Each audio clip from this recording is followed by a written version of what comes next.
Punto 4. La antropología y ética de Aristóteles. La visión aristotélica que tiene de la naturaleza, su metafísica, es inseparable de la antropología, ¿no? Y de la ética.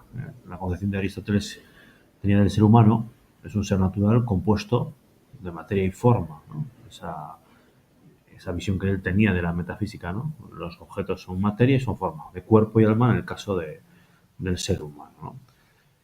El ser humano, como el resto de los seres vivos, dirá Aristóteles, es un ser animado, ¿no? Esta palabra de alma, en griego, bueno, es una traducción del griego, que es la palabra psique, y que significa aliento, ¿no? El aliento, la vida. Entonces, ese alma está identificada no como un alma, no sé, un alma cristiana, que también algo, ¿no? Pero sobre todo con la vida, con el aliento, con lo que hace ser, ¿no? El ánima que define un poco al ser humano o al ser vivo en el caso de las plantas y de los animales, ¿no? Como Platón, Aristóteles mantiene una postura dualista, pero considera que el ser humano es un compuesto de alma y cuerpo, de forma y materia, de acto y potencia. ¿Eh? Ahora bien, si la teoría platónica, o en contra de la teoría platónica, el dualismo aristotélico no pretende establecer una oposición entre cuerpo y alma, como en Platón, sino como algo que se complementa. No son opuestos, sino complementarios. Dirá Aristóteles que poseer alma es algo propio de todo ser animado. El alma es el principio vital, lo que define la vida animal, lo que define la vida de un vegetal, de un animal o del ser humano, ¿no? Es aquello que da vida y energía al cuerpo. Y por tanto, pues él define como tres tipos de alma, ¿no? El alma vegetativa, propia de las plantas, alma sensitiva, propia de los animales, y el alma intelectiva, exclusiva del ser humano, ¿no? Si nos fijamos también en las ciencias naturales, pues se divide a los seres de naturaleza más o menos en estos tres grupos, ¿no? Los vegetales, los animales, el ser humano, ¿vale? Bueno. Ese alma vegetativa tiene esa función nutritiva, el alma sensitiva se relaciona sobre todo con la percepción, la capacidad de trasladarse, modificar el entorno e interactuar con él, y el alma intelectiva ese conocimiento, reflexión, dirección y elección. Por tanto, si os fijáis, es como círculos concéntricos. Las plantas solamente tienen estas funciones, los animales tienen las de las plantas más el alma sensitiva, el ser humano tiene pues más funciones, ¿no? Es un poco la visión dualista que tiene Aristóteles sobre el ser humano. Un ser humano que está compuesto de un alma, de su cuerpo, que está compuesto de materia y forma, de esos tres tipos de almas, ¿no? De ahí beberá, de ahí sacará su conclusión, de ahí de alguna manera define o se deriva la ética. Sobre todo la ética para Aristóteles va a ser lo que pone el título, la búsqueda de la felicidad, ¿no? La ética va a ser un saber práctico que trata de organizar a los seres humanos sus vidas en busca de esa felicidad. En los animales, por así decirlo, su etos, su ser, su forma de ser, su carácter ya determina su acción. No puede escoger qué hacer o no hacer. El ser humano, por la capacidad de raciocinio, por ese arma racional, puede pensar, reflexionar y decidir más allá de su ethos, de su ser, ¿no? No estamos, entra por supuesto el concepto de libertad aquí, ¿no? Igual que su física, la ética de Aristóteles tiene una importante dimensión teleológica, que no teológica, volvemos a recordar el término teleológica, es decir, toda acción del ser humano, según Aristóteles, tiene un fin. No hacemos las cosas porque sí. Tenemos siempre un fin. A veces es consciente e inconsciente. Bueno, luego la psicología moderna nos dará muchas más pistas, pero en principio siempre el ser humano responde a un fin. Lo que hace tiene una finalidad. En otras palabras, buscamos un bien, el que sea, ¿no?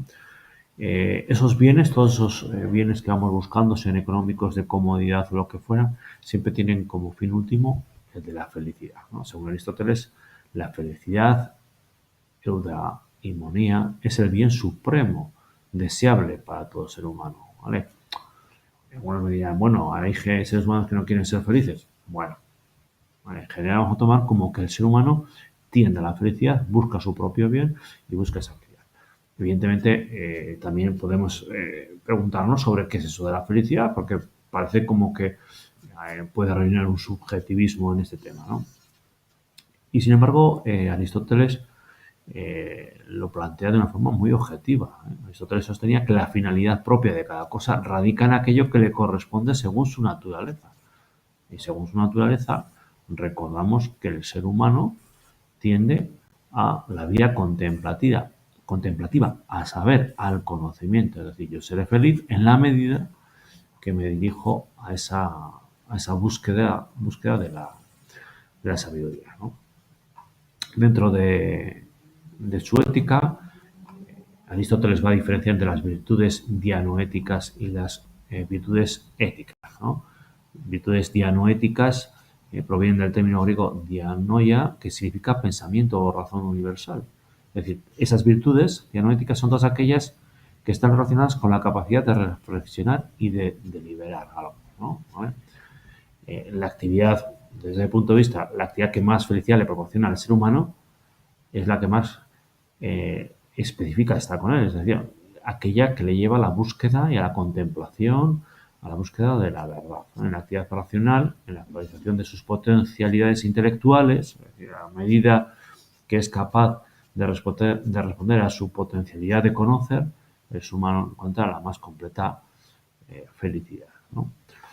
¿Cuáles son esas virtudes dianoéticas que dice Aristóteles? Por una parte está la prudencia, que es la razón, práctica o juicio, tenido como la capacidad de aplicar los principios generales a situaciones concretas, ¿no? Aquella que nos acerca al bien. El arte, más entendido como técnica que como arte en el concepto nuestro, ¿no? Es la capacidad de saber producir de manera racional, de producir, de hacer, ¿no? Los artesanos, los artistas, ¿no? La sabiduría, la sofía, es la comprensión teórica de la realidad mediante esta razón contemplativa. La ciencia en sentido de Aristóteles y Platón, que es el conocimiento objetivo de los universales, de las ideas, de los conceptos, ¿vale? Y la inteligencia intuitiva, nous, que es la habilidad para captar los principios más generales o axiomas de la ciencia.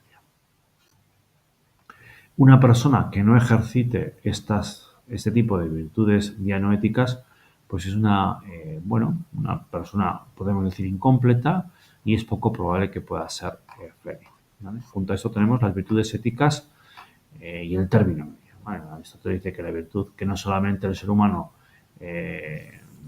tiene que responder a esa capacidad o esa llamada a buscar el conocimiento, sino que también, pues evidentemente hay cosas que pertenecen a su alma sensitiva.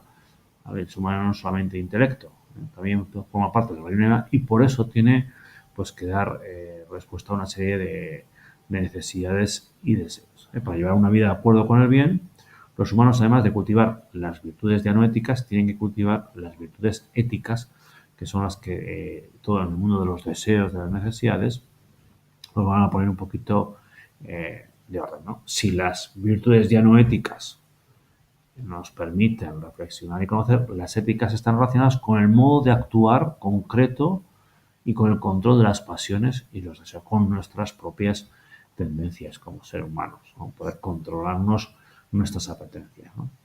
La imposibilidad de dictar reglas generales para cualquier caso, pues le lleva a pensar en Aristóteles en utilizar este concepto del término medio, ¿no? Cuando me pregunto qué hacer en cada situación, la respuesta concreta es evitar tanto el exceso como el defecto. Una persona, desde este punto de vista, posee la virtud de la valentía si su comportamiento es un término medio entre la cobardía, ¿vale?, la incapacidad de hacer frente a un hecho, o la temeridad, la falta de comprensión ante que una situación puede ser irreversible y por supuesto, de mucho peligro, ¿no? Ese término medio, pues esa virtud de la templanza o el dominio de uno mismo, que es el término medio entre dos extremos, ¿no? Es un concepto, pues, vital en Aristóteles.